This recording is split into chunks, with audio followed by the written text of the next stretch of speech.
For more than 9 months, Twitter and Facebook have tried to dodge the intense public scrutiny involved with the investigation into Russian interference in last year's presidential election. Now they're in the spotlight. Congressional investigators are digging in on Russia's use of Facebook, Twitter and other social media companies to try to influence the 2016 campaign.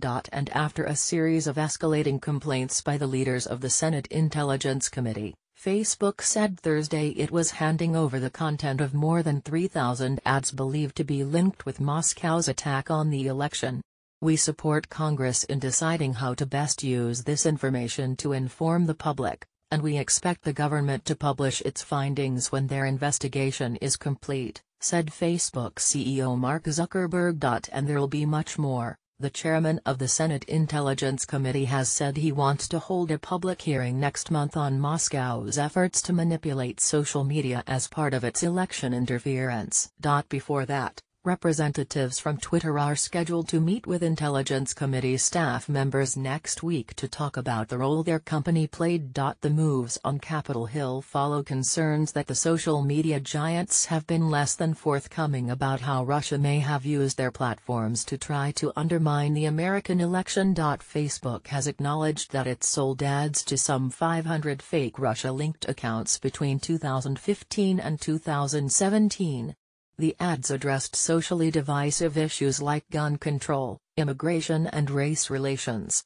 It also conceded in a statement that it may discover more. Facebook has briefed congressional investigators about the ads, and it has provided the ad content to Justice Department Special Counsel Robert Mueller. Lawmakers have complained, however, that the company had refused to hand over copies of the documents to the congressional committees. The top Democrat on the Senate Intelligence Committee, Mark Warner of Virginia, said this week that he expects the company to be more cooperative in the future. Facebook said its decision Thursday represented a step in that direction.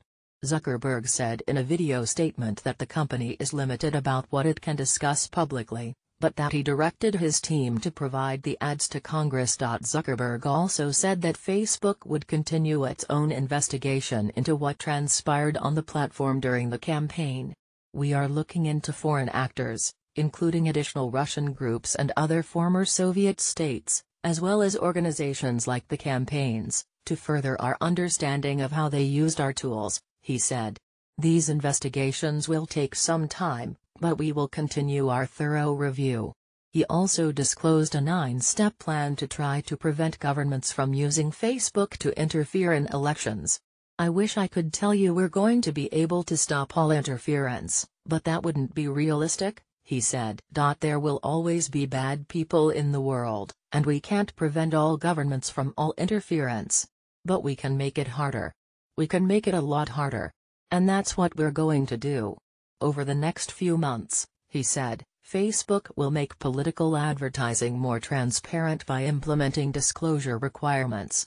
"Not only will you have to disclose which page paid for an ad, but we will also make it so you can visit an advertiser's page and see the ads they're currently running to any audience on Facebook," he said. Other steps include sharing more cyber threat information with other technology companies, and expanding its cooperation with election commissions around the world. Twitter is much smaller than Facebook in terms of users and the scale of business it conducts, but it's also highly visible in key areas, and the favorite tool for celebrities and other high-profile people, including the President of the United States, to talk directly with their fans and followers. Twitter deeply respects the integrity of the election process, a cornerstone of all democracies, and will continue to strengthen our platform against bots and other forms of manipulation that violate our terms of service, the company said. The U.S. intelligence community's unclassified assessment of Russian interference in the 2016 election says that Moscow's operation included a messaging strategy that blended covert intelligence efforts with overt ones by state-funded media, third-party intermediaries, and paid social media users or trolls. So Congress and the special counsel are now turning to U.S. social media companies for more answers.